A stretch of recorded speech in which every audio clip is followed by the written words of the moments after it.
আজকের দিনে বৈঠকে সংক্ষিপ্ত সময়ে বক্তব্যের বিষয় নারীদের মর্যাদা, মহিলাদের মান সম্মান মর্যাদা নিয়ে আমরা এক গুরুত্বপূর্ণ সংক্ষিপ্ত তথ্যবহুল বিবরণের চেষ্টা করব ইনশাল্লাহুল আজিজ। সম্মানিত দিনী ভাই বোন, নারীদের সম্মান দেয়নি ইহুদি, নারীদের সম্মান দেয়নি খ্রিস্টান, নারীদের সম্মান দেয়নি হিন্দু। আজও হিন্দু মেয়েরা বাপের অর্থ সম্পদ জমি জায়গা পায় না। আল্লাহ তাআলা নারীদের মান সম্মানার্থে পিতার জমি জায়গা বাড়িঘর সহ সর্বস্তরে তাদের মান সম্মান অনেক বেশি করে দিয়েছেন। কিছু কিছু জায়গায় নারীদের মান সম্মান মর্যাদা এত বেশি দেওয়া আছে যা কখনো কোনো পুরুষ অর্জন করতে পারবে না। যেমন, এই ছেলে, তোমরা এখানে দাঁড়িয়ে আছো কেন? মানে তোমরা দেখাশোনা করছো নাকি? তোমাদের ওই যে আমি আসলাম তো ওখানে দেখলাম জায়গা আছে, তো এখানে দাঁড়িয়ে আছো কেন? এই যারা দায়িত্ব পালন করছো, তোমাদের চোখ নাই, দেখো না তোমরা কি দায়িত্ব পালন করছো? দু পয়সার একটা ব্যবসা করে চিন্তা ভাবনা করতে পারো না? এনাদের ওই দিকে বসার জন্য অনুরোধ করো। দেখো, আপনারা যারা দোকানপাটে আছেন, যে যেখানে আছেন, আপনাদের কর্মকাজ বন্ধ করে আসার জন্য অনুরোধ জানাচ্ছি। দিন যত যাবে মানুষের স্বভাব তত খারাপ হবে, মানুষের চাল চরিত্র আদব কায়দা তত ঘৃণিত হবে। এটা হলো কিয়ামতের লক্ষণ। রাসূল সাল্লাল্লাহু আলাইহি সাল্লাম বলছেন, কাইফা বিকুম ওয়া জামানিন, তোমাদের কি হবে, যুগের কি হবে, তোমাদের কি হবে, যুগের কি হবে। এই যে উবকিতুম ফি হুসালাতিন মিনান নাস, যখন তোমরা থাকবা আগাছার মাঝে। আগাছা মানে ধান গাছ রাখে আর ঘাস তুলে ফেলে, তো ঘাস হলো আগাছা। মানুষ যখন সমাজে সব আগাছা হয়ে যাবে, কারো যখন বুঝ থাকবে না, বিবেচনা থাকবে না, খারাপ কথা খারাপ কাজটাই তার কাছে ভালো হবে, তখন তোমাদের কি হবে, তখন যুগের কি হবে। অমারিজাতুল উহুদ ওয়াল আমানাত, মানুষের কাছে থাকবে না ওয়াদা অঙ্গীকার, মানুষের কাছে থাকবে না আমানতদারি, তখন তোমাদের কি হবে, যুগের কি হবে। অখতালাফান নাস, মানুষ মানুষের বিরোধিতা করবে। সুম্মা সাব্বাকা বাইনা আসাবেহি, তারপর রাসূল দুই আঙ্গুল এক হাতের আঙ্গুল আরেক হাতের আঙ্গুলের মধ্যে ঢোকালেন, ঢোকে দেখালেন, দেখো এই ডান হাতের আঙ্গুল যেমন বাম হাতের আঙ্গুলের মধ্যে ঢোকে গেল, মানুষের ভিতরে বিরোধিতা, একজন আরেকজনের বিপক্ষে চলাটা এইভাবে ঢোকে যাবে, তখন তোমাদের কি হবে, যুগের কি হবে। কেউ কাউকে মানে না, সবাই ভোট নিয়ে নির্বাচন নিয়ে ব্যস্ত আছে। মানে চাল চলন চরিত্র বলে কোনো কিছু নাই। মানে মানুষের বিপক্ষে যাওয়ার জন্য একবারে হায়ানা, কুকুর শ্রীগালের মতো হয়ে আছে, পশু প্রাণীর মতো হয়ে আছে। যার কারণে আল্লাহ মানুষকে জায়গায় জায়গায় অনেক নিন্দা করেই বলেছেন। মাঝে মধ্যে বলেছেন যে তোমার আর কি দাম, তোমাকে তো আমি শুক্রকীট থেকে তৈরি করেছি, তোমার আবার এত কথা কেন। আবার কোনো জায়গাতে বলেছেন, তোমাকে তো আমি মৃত্তিকা মাটি থেকে তৈরি করেছি, তোমার আবার কি দাম আছে, তুমি এত কিছু করো কেন। আবার কোনো জায়গাতে আল্লাহ রাসূল সাল্লাল্লাহু আলাইহি সাল্লাম বলেছেন যে মানুষ তো আসলে জীবিকা নির্বাহে পশু প্রাণীর মতো হয়ে যাবে, যেটা আল্লাহ বলেছেন যে মানুষের অন্তর থাকবে কিন্তু অন্তর দিয়ে বুঝবে না, মানুষের কান থাকবে কিন্তু কান দিয়ে শুনবে না, মানুষের চোখ থাকবে কিন্তু মানুষ চোখ দিয়ে দেখবে না।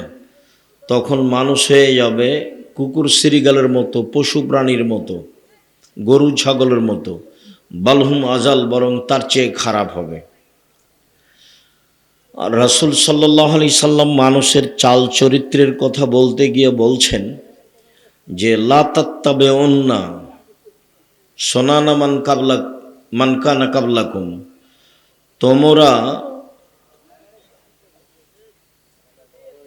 ইহুদি খ্রিস্টানের চাল চলনকে এমনভাবে গ্রহণ করবে যে ডান পায়ের জুতা যেমন বাম পায়ের সমান, ডান হাতের বিঘত যেমন বাম হাতের সমান, ডান হাতের বাহু যেমন বাম হাতের সমান, এগুলো যেমন সমান সমান, তেমনি তোমাদের চাল চরিত্র, আচরণ, নোংরামি, আদব কায়দা ইহুদি খ্রিস্টানদের মতো হয়ে যাবে।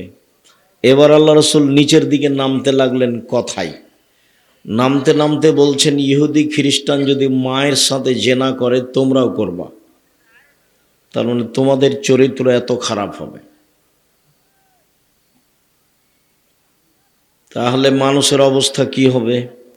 সবাই জানে যে আব্দুর রাজ্জাক বিন ইউসুফ কথা বললে আমাদেরকে ওখানে বসে থাকতে হবে। তো এখনো বেশ কিছু মানুষ দোকানপাটে আছে। তো দোকানপাটে কেন আছে? আজকেই হাট বাজার করতে হবে? হাট বাজার কেউ মেরে খেয়েছে? জিলাপি মিষ্টি আজকে কিনতে হবে? ওটা তো আপনার ছেলে, ওকে ওইভাবে মানুষ করেছেন কেন? কুকুর সিরিয়াল করে? খারাপ লাগে না কেন আপনাকে? আপনাকে তো খারাপ লাগা উচিত। জন্ম দিয়েছেন আপনি, জবাব দিয়েন আপনি। জবাব তো আপনাকেই দিতে হবে। ওটা আল্লাহ বলেছেন, আল্লাহ রসুলও বলেছেন। প্রস্তুত থাকেন, সময় বেশি নেই। কিয়ামতকে আল্লাহ তাআলা সব অতীত শব্দ দিয়ে উল্লেখ করেছেন। কিয়ামত তো আসবে, কিন্তু আল্লাহ বলছেন চলে এসেছে। যেটা আসবে সেটা আসবেই। যার কারণে আল্লাহ তাআলা কোরআন মাজিদে যেখানে কিয়ামতের শব্দ উল্লেখ করেছেন, সে শব্দগুলিকে অতীত শব্দ দিয়ে উল্লেখ করেছেন। আবু লাহাবের হাতটা ধ্বংস হবে, ও জাহান্নামে যাবে, কিন্তু আল্লাহ বলছেন তাব্বাত ইয়াদা আবি লাহাব, আবু লাহাবের দুই হাত ধ্বংস হয়ে গেছে। তো হয়নি, তো হবে। তো হবে নিশ্চিত, এই জন্য আল্লাহ তাআলা অতীত শব্দ ব্যবহার করেছে। তো মানুষের চাল চরিত্র আচরণ পশু প্রাণীর মতো হবে, কুকুর শ্রীগালের মতো হবে। এক পর্যায়ে বলতে বলতে আল্লাহ রসুল একদিন বলছেন যে মানুষ তার বাপকে মারবে, হত্যা করবে। তখন সাহাবীগণ বলছেন যে এটা কেমন হলো কথা, মানুষ কি আর পিতা মাতাকে মারতে পারে? তখন কি তাদের বিবেচনা থাকবে না? লাইসা লাহুম আকল ওকুল, তাদের কি বিবেচনা থাকবে না? তখন আল্লাহ রসুল বলেন লা তুনজাও আকসার ওকুলিহিম, অধিকাংশ মানুষের বিবেককে বের করে নেওয়া হবে, বিবেচনা বলে কোনো জিনিসই থাকবে না। তো যখন মানুষের বিবেচনা থাকবে না, তখন তো মানুষ পশু প্রাণী হবেই। তখন তো মানুষ সামান্য জিনিস নিয়ে ঝগড়া করবেই। তখন তো মানুষের মান সম্মানের হিসাব করবে না। মানুষকে কোর্টে কাচারিতে যেখানে সেখানে অপমান করার, খাটো করার চেষ্টা করবে। জুলুম করতে, অত্যাচার করতে, নির্যাতন করতে একটুকু দ্বিধা করবে না। সম্মানিত দিনী ভাই বোন, আমরা অল্প সময় আপনাদের সামনে কথা বলবো। আপনারা যে যেখানে আছেন নিজ নিজ স্থানে বসে থেকে কথা শোনার চেষ্টা করুন। দাঁড়িয়ে থাকবেন, আপনি কষ্ট পাবেন, যেটা আমি চাইনি। হয়তো আপনি মনে করবেন যে আব্দুর রাজ্জাক সাহেব আমাকে তুচ্ছ করে কথা বলল। আপনাকে তুচ্ছ করে কথা বলার আমার প্রয়োজনও নেই। তবে আল্লাহ বলেছেন মানুষ কুকুর শ্রীগালের মতো হয়ে যাবে। এটা তো রংপুর। রংপুর মানে কি বুঝাতে চান আব্দুর রাজ্জাক সাহেব? রংপুর মানে বুঝাতে চাই অধিকাংশ মানুষের চরিত্র কুকুর শ্রীগালের মতো। বলে এইটা কি? এটা হলো যে ওরা বনকে জমি দেয় না। রংপুর, দিনাজপুর, লালমিরহাট, নীলফামারী, কুড়িগ্রাম, পঞ্চগড়, ঠাকুরগাঁ, গাইবান্ধা, বগুড়া, জয়পুরহাট সব কাছাকাছি একই। মানে বোনেরা জমি চাইলে ভাইয়ের মাথা খারাপ হয়ে যায়। অথচ তোমার দাদা মারা গেছে, তোমার ফুফু জমি পাবে বিকেলে, আর তোমার বাপ পাবে সকালে। এরকম কি হিসাব না একসাথেই? তো 10 বছর মরা হলে যে তোমার দাদার, তোমার ফুফুকে যে এখনো তোমার বাপ জমি দেয়নি। তোমার বাপকে গিয়ে বলিও কালকে আব্দুর রাজ্জাক সাহেব আপনাকে বলে গেছে আপনার জীবন নাকি কুকুর শ্রীগালের মতো। আমি চললাম, নিজ উপার্জনকে আমি দেখবো, আপনার সাথে থাকতে রাজি নই। আব্বা ভাগ্য নিয়ে এসেছি, ফুফুর জমি মেরে খেয়ে বাঁচতে রাজি নই, ভাগ্য আমি ছেড়ে আসিনি, আমি ভাগ্য নিয়ে এসেছি। আমাকে কি আল্লাহ ভাগ্য ছাড়াই সৃষ্টি করেছেন? তো ভাগ্য ছাড়া সৃষ্টি করেনি, তো আমি ফুফুর জমি খাবো কেন? আর তোমার বাপের তো আরো নোংরা চরিত্র আছে, সেটা হলো তোমাকে বিবাহ দিয়ে টাকা নিয়েছে, যৌতুক নিয়েছে। তোমরা বাপ বেটা ভিক্ষা করে খাও, তোমাদের বাপ বেটাকে যদি ভিক্ষা না দেয় কেউ, তো ট্রেন স্টেশনে যাবা, কেউ চিনবে না, মানুষের কাছে হাত পাতবা। বেটা ভিক্ষা নাও, মানুষের কাছে যৌতুক নাও কেন? তোমার শ্বশুরের কাছে টাকা নিয়েছো কেন? নিবা কেন? নেবা কেন? কুকুর শ্রীগালের মতো জীবন কেন? মানুষের বাড়িতে কাজ করে খাও, দিন মজুরি করে খাও, টাকা নিলা কেন? আগামীকাল সন্ধ্যা হতে হতে টাকা পয়সা, মোটর সাইকেল, খাটলা, চৌকি বক্স যা নিয়েছো সব ফেরত দেবা। পরের জিনিস নিয়ে ওসব মাতাব্বরি দালালি করো কেন? তোমাকে আমি সাড়া দিতে বলিনি, ওটা আমি পছন্দ করি না। তার মানে তুমি নিয়েছো, না হলে তোমার বাপ নিয়েছে, না হলে তোমার চাচা নিয়েছে, না হলে তোমার ভাই নিয়েছে, তুমি তো তাই। তো তোমাকে এটা তো খারাপ লাগার কথা, তুমি তো মুখখান বন্ধ করে মাথা নিচু করে থাকবা। তো তুমি হাসি মুখে সাড়া দিয়ে আমাকে কি বুঝাতে চাও? সম্মানিত দিনী ভাই বোন, আমরা এসব ধারি না। আমার বাপকে মাটি দেওয়ার পরে আগে জমি ভাগ করেছি, তারপরে আমরা খাওয়া দাওয়া করেছি। যদিও আমার ছোট ভাই জমি চিনে না কোথায় আছে, আমি তো একটু চিনি, ওরা আমরা খোঁজও রাখি না।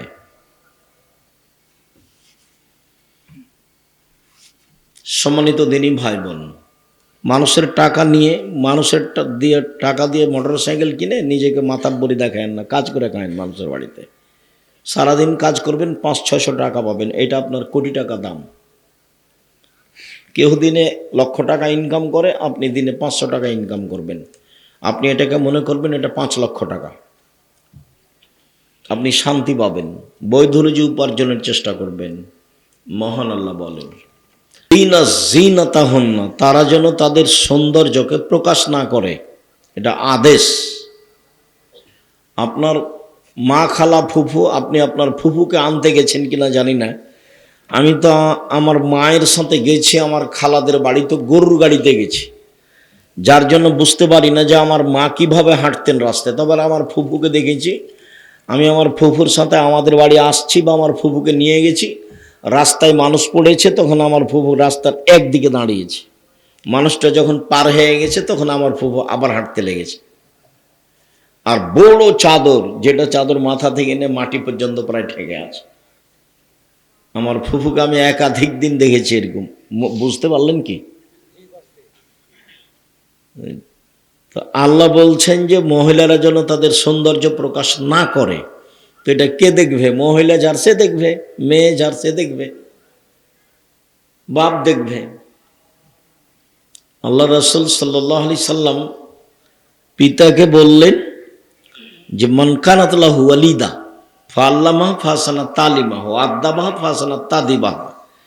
কারো যদি কাজের মেয়ে থাকে বা নিজের মেয়ে থাকে, সে যদি তাকে শিখিয়ে দেয়, সুন্দর শিখিয়ে দেয়, শিষ্টাচার শিখিয়ে দেয়, সুন্দর শিষ্টাচার শিখিয়ে দেয়, মানে বিদ্যাও সুন্দর আছে, আবার শিষ্টাচারও সুন্দর আছে। তো বিদ্যে শিখিয়ে দিল, ভালো বিদ্যে শিখিয়ে দিল, শিষ্টাচার শিখিয়ে দিল, ভালো শিষ্টাচার শিখিয়ে দিল, তাহলে এই বাপ ডবল নেকি পাবে, ও জান্নাতে যাবে। আর একবার আল্লাহ রাসূল সাল্লাল্লাহু আলাইহি সাল্লাম বলছেন, মান কানাত লাহু মান আলা সালাসা বানাতিন, কেউ যদি 3টা মেয়ের লালন পালন করে, তখন 3টা মেয়ের লালন পালনের ব্যাপারে এভাবে বললেন, 1 আল্লামাহুন্না, তাকে বিদ্যে শিখিয়ে দিল, 2 ও আদাবাহুন্না, তাকে শিষ্টাচার শিখিয়ে দিল, 3 আহসানা ইলাইহিন্না, তার সাথে সদাচরণ করলো। তখন এই মেয়ে 3টি বিচারের মাঠে বাপকে জান্নাতে নিয়ে যাওয়ার জন্য জাহান্নাম থেকে অন্তরাল হয়ে যাবে। এইভাবে অন্তরাল, ওইদিকে থাকবে জাহান্নাম, এদিকে থাকবে পিতার, মধ্যে থাকবে মেয়েরা। মেয়েরা আল্লাহকে বলবে আমার বাপকে জান্নাতে দিতে হবে আগে, তারপরে কোনো কথা। এইভাবে মেয়েরা বেঁকে যাবে। তা আপনার মেয়ে এখন দোকানে হেঁটে বেড়াচ্ছে, বলেন আপনার মেয়ে আপনার পক্ষে কথা বলবো কি হিন্দুর মেয়ে, ওই যে হেঁটে বেড়াচ্ছে যেটা, হ্যাঁ হ্যাঁ করে এসেছে আবার হ্যাঁ করে চলে যাচ্ছে, ওটা হিন্দুর মেয়ে? ওই যে দেবর মোটর সাইকেলে এসেছে, ওর চাচাতো ভাইয়ের মোটর সাইকেলে এসেছে, ওটা হিন্দুর মেয়ে? কি বুঝাতে চাচ্ছেন আপনি আমাকে? আল্লাহ নবী তো বলেছেন যে 3টে মেয়ে বিচার মাঠে বাপকে জান্নাতে নিয়ে যাওয়ার জন্য জান্নাত থেকে অন্তরাল হয়ে যাবে, বলবে আগে আমার বাপকে জান্নাতে দিতে হবে তারপরে কোনো কথা। কেন? বিদ্যে শিখে দিয়েছে বাপে মেয়েকে, শিষ্টাচার শিখিয়ে দিয়েছে। শিষ্টাচার কি জিনিস সে তো আপনিও কোনোদিন ভাবেননি, মেয়েও কোনোদিন ভাবেনি। মেয়ে তো মনে করেছে এটাই শিষ্টাচার, দুলা ভাইয়ের সাথে যাবো বাজার করে বেড়াবো, হ্যাঁ করে হেঁটে হাসবো, এটাই হলো শিষ্টাচার। নাহলে ও কিভাবে আসে চলে কিভাবে আপনি দেখতে পান না? দেখতে পান না কেন? দেখা তো উচিত। এটা তো রংপুর। রংপুর মানে কি বুঝাতে চাইলেন আব্দুর রাজাক সাহেব? রংপুর মানে বুঝাতে চাইলাম যে জামাই বাড়িতে এসেছে তো যুবতী মেয়েকে বলছে তোর দুলা ভাইকে চা দিয়ে পানি দিয়ে পান দিয়ে, কেন? আপনার স্ত্রী দিবে, আপনার স্ত্রী তো খাদেম। আজকে জামাই হচ্ছে মেহমান, আপনার স্ত্রী সেবা করবে জামাইয়ের। যেদিন আপনার স্ত্রী জামাইয়ের বাড়ি যাবে সেদিন জামাই খেদমত করবে, আপনার স্ত্রীর শাশুড়ির খিদমত করবে। আজকে পানি লাগবে আপনি দিবেন, না হলে আপনার স্ত্রী দিবে। চা লাগবে আপনি দিবেন, না হলে আপনার স্ত্রী দিবে। খাওয়ার পানি দিতে হবে আপনি দিবেন, না হলে আপনার স্ত্রী দিবে। তা আপনার মেয়ে গেল কেন দিতে? কি বুঝাতে চাচ্ছেন আপনি আমাকে? শিষ্টাচার কি জিনিস? জেনার নাম শিষ্টাচার, বেহায়ের নাম শিষ্টাচার, মারামারির নাম শিষ্টাচার, দাঙ্গামা হাঙ্গামার নাম শিষ্টাচার। একটা তো বিবাহ সূত্র দিয়েছেন, আর একটা ফাও দিলেন কেন? ও তো কোলে করে নিয়ে বসে থাকে, দেখেন না আপনি? আপনিও দেখেন, আপনার স্ত্রী দেখেন। আপনাদের স্বামী স্ত্রীর লজ্জা বলে কোনো জিনিস নাই। আপনারা দুইজন নিজেকে মানুষ মনে করেন, আসলে এগুলো মানুষ নয় তো, এটা পশু প্রাণী। নিজেকে গরু ছাগল মনে করবেন যে আমি গরু ছাগল। নইলে আপনি বলেন যে আমি ভালো, বলেন দেখি। ওই যে দোকানে বসে আছে ল্যাংটা মেয়ে নাচছে, মাথায় টুপি দিয়ে আছে, ইসলাম নামাজ পড়ে এসে দোকানে বসে আছে 4-5 জন মেয়ে নাচছে দেখছে, ও বলুক যে আমি ভালো মানুষ। এই ছেলে, তোমার বাপ দেখে বসে, তোমার বাপকে বলো যে আপনি ভালো মানুষ। কি বলে দেখি, এখন বলো, আজকে গিয়ে বলিও যে আব্বা বলেন তো আপনি আমি ভালো মানুষ, এ কথা বলেন তো দেখি কি বলে। চুপ থাকবে, বলতে পারবে না যে আমি ভালো মানুষ। স্বভাবই তো ভালো না, তো বলবে কি দিয়ে ভালো? স্বভাবই তো খারাপ, স্বভাব খারাপ, খাসলত খারাপ, অভ্যাস খারাপ, চালচলন খারাপ, নীতি খারাপ, শিষ্টাচার খারাপ। তার কল্যাণের কি আছে? আল্লাহ রসুল বললেন বিদ্যা শিখিয়ে দিল, সুন্দর শিখিয়ে দিল, শিষ্টাচার শিখিয়ে দিল, সুন্দর শিষ্টাচার শিখিয়ে দিল। শিষ্টাচার কি তুমি তো কোনোদিন দেখো না, তোমার মাও জানে না, তোমার বাপও জানে না। তোমার মা তো শিষ্টাচার জানে না। বিসমিল্লাহ বলে তোমার মা তোমার ছোট বোনকে দুধ খাওয়ায়, বলে তোমার আম্মাকে বলিও আজকে যে আমার ছোট বোনকে যে আপনি দুধ খাওয়ান তো বিসমিল্লাহ বলেন। তোমার মা যদি বিসমিল্লাহ না বলে তাহলে এই দুধ শয়তান খাবে, নিশ্চিত খাবে, অবধারিত খাবে। আল্লাহর নবী বলেছেন খাবে, অতএব খাবেই খাবে। তো তোমার মা বিসমিল্লাহ বলে না। আল্লাহ রসুল বলছেন যে যে খাদ্যের উপরে বিসমিল্লাহ বলা হয় না সে খাদ্য শয়তান খায়। আল্লাহ নবী বলছেন বিসমিল্লাহ বলে দরজা বন্ধ করো, বিসমিল্লাহ বলে তরকারি ভাতের পাতিল ঢাকো, বিসমিল্লাহ বলে জিনিসপাতি আটা টাটা যা আছে সব ঢাকো, বিসমিল্লাহ বলে দরজাটা বন্ধ করো, জানলাটা বন্ধ করো, বিসমিল্লাহ বলে বাল্বটা অফ করো। আর যার বাড়িতে বাহির দরজা নাই, এটা তো রংপুর, বাহির দরজা লাগে না কেন? এ বাড়ির কোনটা বাহির দরজা এটাই তো বোঝা যায় না, সবই তো ফাঁকা। এটা রংপুর, বৃহত্তর রংপুর, প্রায় সাতক্ষীরার মতো। সাতক্ষীরা মানে ওইদিকে একটা ঘর এদিকে একটা ঘর, মধ্যে গরুর গাড়ির রাস্তা। তো এখানে ফের ইমান টিকবে কি করে? এরা আবার তাহাজ্জুদ পড়ে। কি তাহাজ্জুদ পড়ে কি জানি, আল্লাহ ভালো জানে কি তাহাজ্জুদ পড়ে। বাড়ি ঘেরতে হবে চটছালা দিয়ে, জমিদারি আছে ইট দিয়ে ঘেরো, টাকা আছে না আছে চটছালা দিয়ে ঘেরো। বাইরে একটা দরজা থাকবে, বাহির দরজা, কি গরিব মানুষ একটা পর্দা ঝোলানো থাকবে।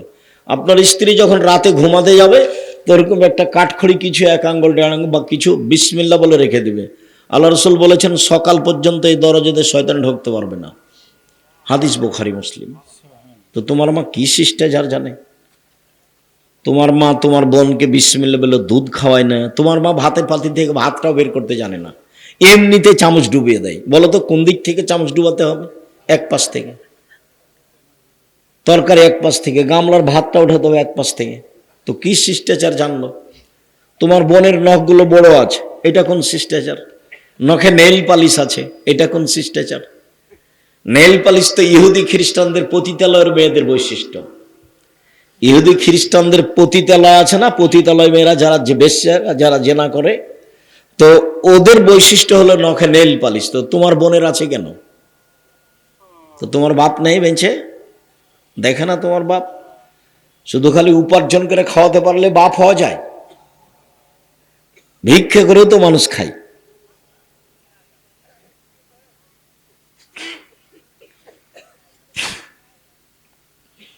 বাপ মা মানে পাহারাদার। আল্লাহ রসুল তো শক্ত করে বলেছেন, মা হলো মা মানে বিদ্যা শিখিয়ে দিবে, সুন্দর বিদ্যা শিখিয়ে দিবে, শিষ্টাচার শিখিয়ে দিবে, ছেলে মেয়েকে পরিপাটি করে রাখবে, পাহারা দিবে। তো কি পাহারা দিল? কি পাহারা দিল? সম্মানিত দিনী ভাই বোন, আল্লাহ তাআলা বলেন, মুহাম্মদ সাল্লাল্লাহু আলাইহি সাল্লাম আপনি মহিলাদের বলে দেন তারা যেন চক্ষু নিচু করে চলে, ওরা যেন গায়ে কাপড় দিয়ে চলে, ওরা যেন ওদের সৌন্দর্যকে ঢেকে রাখে। আল্লাহ বলছেন, অকারনা ফি বুয়ুতিকুন্না ওয়ালা তাবাররাজনা তাবারুজাল জাহিলিয়াতিল উলা। হে মুসলিম মহিলা, তোমরা বাড়িতে থাকো। বন্যতার যুগে, বর্বরতার যুগে, অসভ্যতার যুগে নারীরা যেভাবে প্রদর্শনী দিয়ে রাস্তাঘাটে চলতো সেভাবে চলো না। মানে এখন যেভাবে মেয়েরা চলছে রাস্তাঘাটে, এইভাবে জাহিলিয়াতের যুগে চলতো। মানে আমাদের নবী আসার পূর্বে। ওটাকে বলা হয়েছে মূর্খতার যুগ, জাহিলিয়াতের যুগ, বন্যতার যুগ, বর্বরতার যুগ, অসভ্যতার যুগ। তো এইটা তো পল্লী এলাকা। তো তোমার বোন বাজারে যাই কেন? কেন যাবে? তুমি মরেছ, তোমার ভাই মরেছে, তোমার বাপ মরেছে, তোমার বোন বাজারে গেল কেন? আপনি মহিলা মানুষ, আপনি বাজারে গেলেন কেন? আপনার দেবর নেই, আপনার ভাসুর নেই, আপনার শ্বশুর নেই, আপনার বাপ নেই, আপনার বোনের ছেলে নেই, আপনার ভাইয়ের ছেলে নেই, এরা কি সবাই মরে গেছে? তাই আপনি বাজারে গেলেন, ভ্যানিটি ব্যাগ হাতে করে সরম গেল। ওটা কিসের ব্যাগ? অত শয়তান থাকে? কি দেখাতে চান? ওগুলো আপনার ভাই দেখে না, আপনার বাপ দেখে না? কই আমরা তো বাজারে যাই না, আমরা মরে গেছি।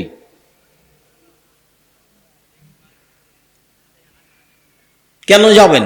কেন বাজারে যাবেন মহিলা মানুষ? কেন আপনাকে এভাবে চলতে শিখতে হলো? জিনিস আপনাকে কিনতে হবে কেন? সহজ পথ। মহিলা মানুষ দুটা জীবনে কাজ করিয়েন না। এক, অভিমান। অভিমান করেছেন মানে সংসার ধ্বংস হয়ে গেছে। একটা প্রতিবাদ, প্রতিবাদ করবেন না, করলেন মানে সংসার ধ্বংস হয়ে গেছে। আব্দুর রাজ্জাক সাহেব, অভিমান মানে কি?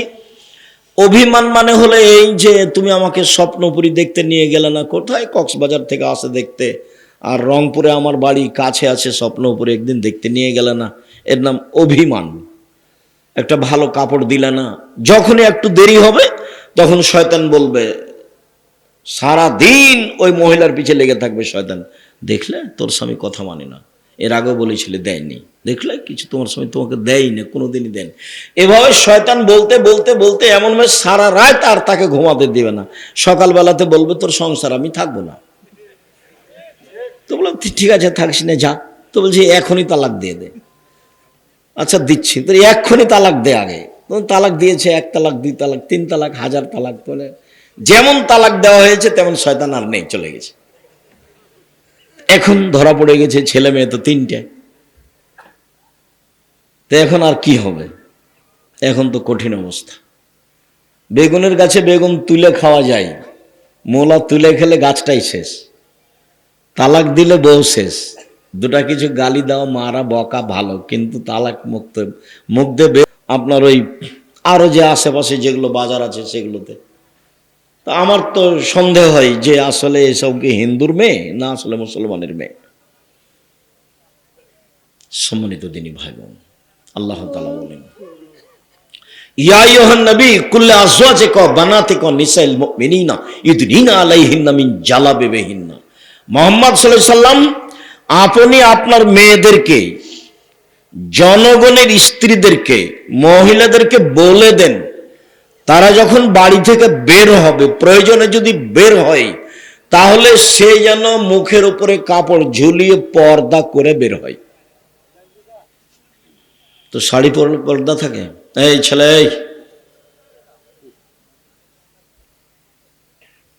কেমন অনুভূতি! দূর থেকে চিৎকার করে বলছে, একটা জিনিস দিচ্ছে তো চিৎকার করে বলছে যে নেও। কি অনুভূতি!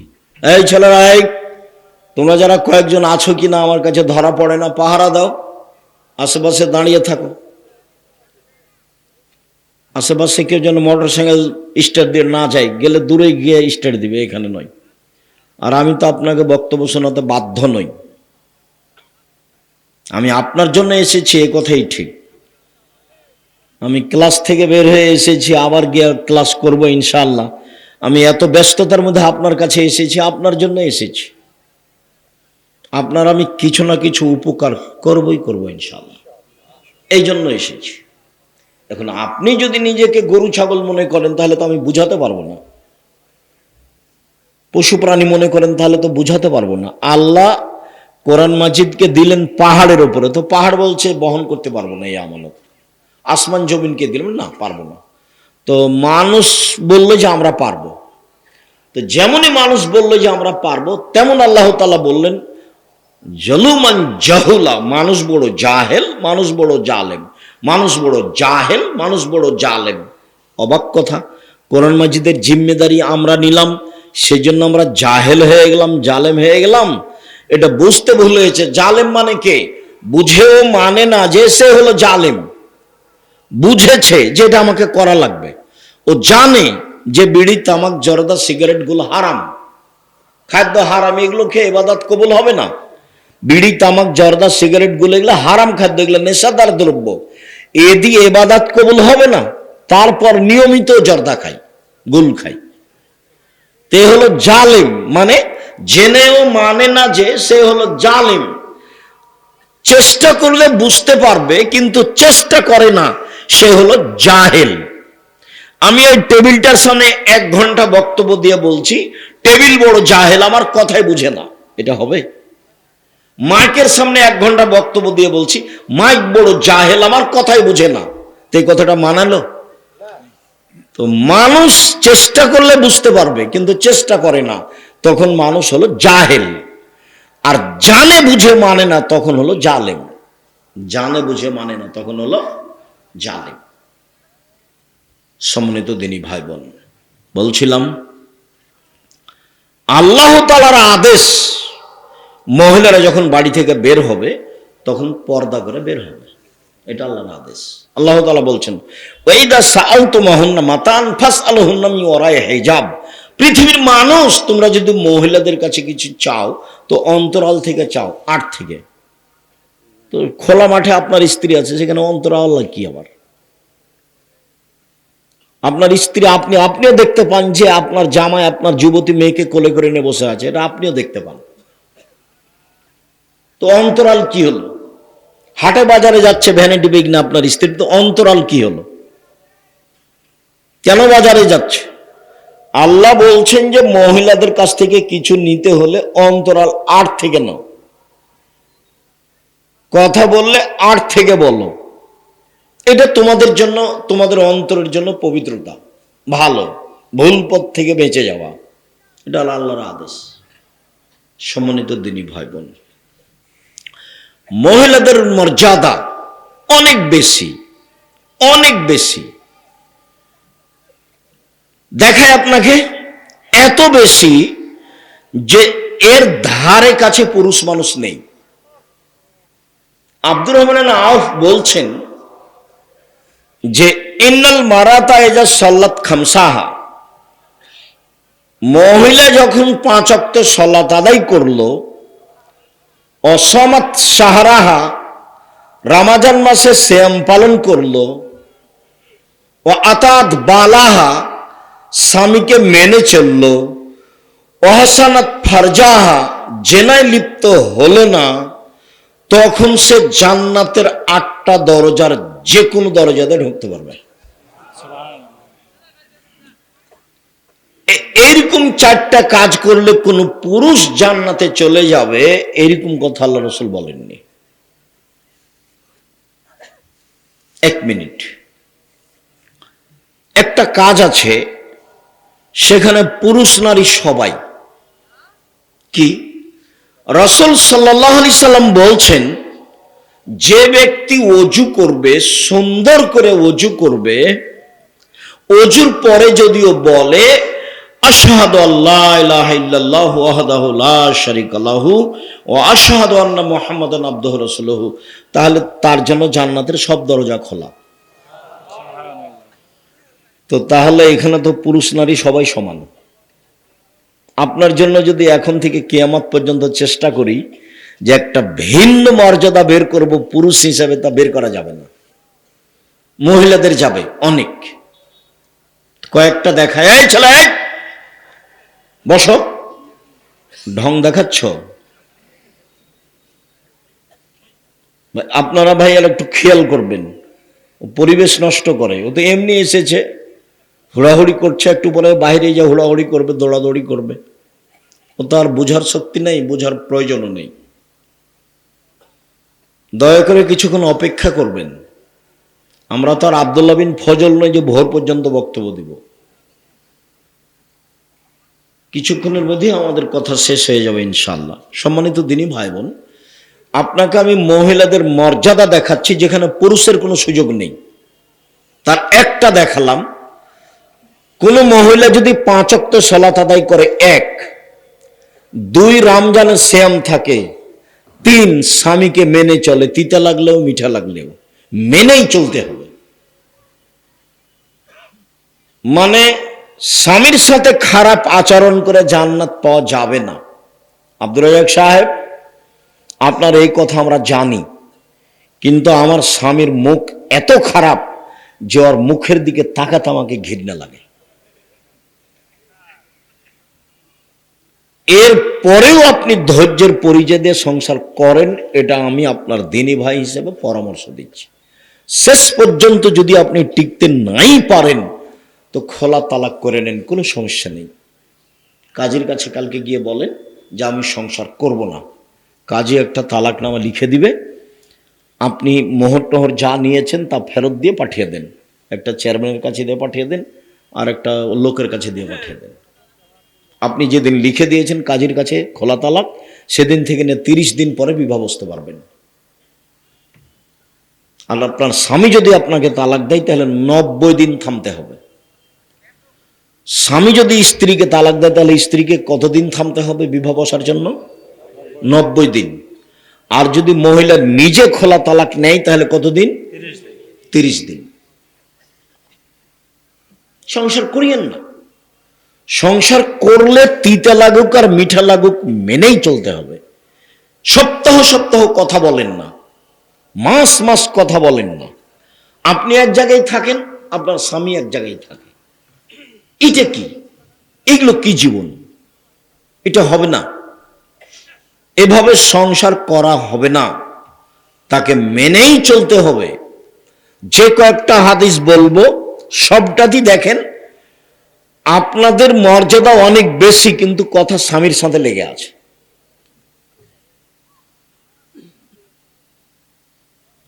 1, 5 ওয়াক্ত সালাত, 2 রমজানের সিয়াম রোজা, 3 স্বামীকে মেনে চলা, 4 জেনায় লিপ্ত না হওয়া। কোন সময় যদি জেনা ঘটে গিয়ে থাকে তাহলে আজ থেকে বন্ধ, তোবা করতে হবে। তাহলে কয়েকটা জিনিস হবে। 1, যে কোনো বিপদ থেকে আল্লাহ বাঁচিয়ে দিবেন জেনা বন্ধ করতে পারলে। প্রমাণ তো অনেক বড় কথা হলো। প্রমাণ আপনিও জানেন, খালি বললেই ধরা পড়বে। কেন? ওই যে 3 জন মানুষ রাস্তায় হাঁটছিল, বৃষ্টি আসলো, তখন তারা পাহাড়ের একটা গর্তে ঢুকলো, উপর থেকে একটা পাথর এসে গর্তটা বন্ধ হয়ে গেল। এখন এরা বের হবে কি করে? তো কয়েকশো মণ ওজনের পাথর, কয়েক কোটি মণ ওজনের পাথর, ওরা তো ঠেলে পার হতে পারবে না। তখন একজন বলছে যে আল্লাহ, আমার মা বাপকে ভালোবাসতাম, পাথরটা একটু সরিয়ে দাও। বলা ঠিক আছে, দিলাম। তো একজন বলল, আল্লাহ, আমি একটা কাজের লোক নিয়েছিলাম, অর্ধেক দিন কাজ করলো, মনটা খারাপ করলো, চলে গেল, আমি টাকা দিতে চাইলাম, নিল না। অনেকদিন পরে এসে বলছে টাকা দেন, অর্ধেক দিন কাজ করেছি, টাকা দেন। তা আমি বললাম সব নিয়ে যাও, এগুলো আমি তোমার জন্য করেছি। তা আমাকে বলছে মজাক করবেন না, অর্ধেক দিনের টাকা দিবেন। বললাম মজাক করিনি, সব নিয়ে যাও। সব নিয়ে চলে গেছে। এই কাজটা তোমার জন্য করেছি, পাথরটা সরিয়ে দাও, বলে দিলাম। তো একজন বলছে যে আমি আমার চাচাতো বোনের সাথে অন্যায় করতে চেয়েছিলাম। তো আমার চাচাতো বোন আমাকে গরিব মানুষ মনে করে বলেছিল যে 100টা স্বর্ণ মুদ্রা লাগবে, দেনার, তাহলে আমি অন্যায় প্রস্তুত। আমার বিশ্বাস ছিল আমার চাচাতো ভাই নিঃস্ব মানুষ, টাকা ইনকাম করতে পারবে না।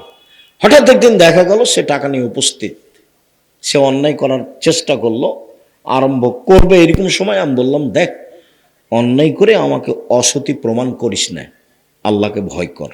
তা আমার বোন যখন এভাবে বলল, তখন আমি অন্যায় করিনি। তা আমি তো অন্যায় করিনি, আমি জেনা করিনি, আমি নিজেকে বাঁচিয়ে নিয়েছি, তুমি পাথর সরিয়ে দাও। তা আল্লাহ বললেন ঠিক আছে, দিলাম। তুমি অন্যায় বন্ধ করো, বিপদ থেকে বেঁচে যাবা, যে কোনো বিপদ থেকে। তুমি যদি অন্যায় বন্ধ করতে পারো, তাহলে বিচার মাঠে বিশেষ ছায়াতলে থাকতে পাবা। 7 শ্রেণীর মানুষ বিশেষ ছায়াতলে থাকবে, তার 1 শ্রেণীর মানুষ যে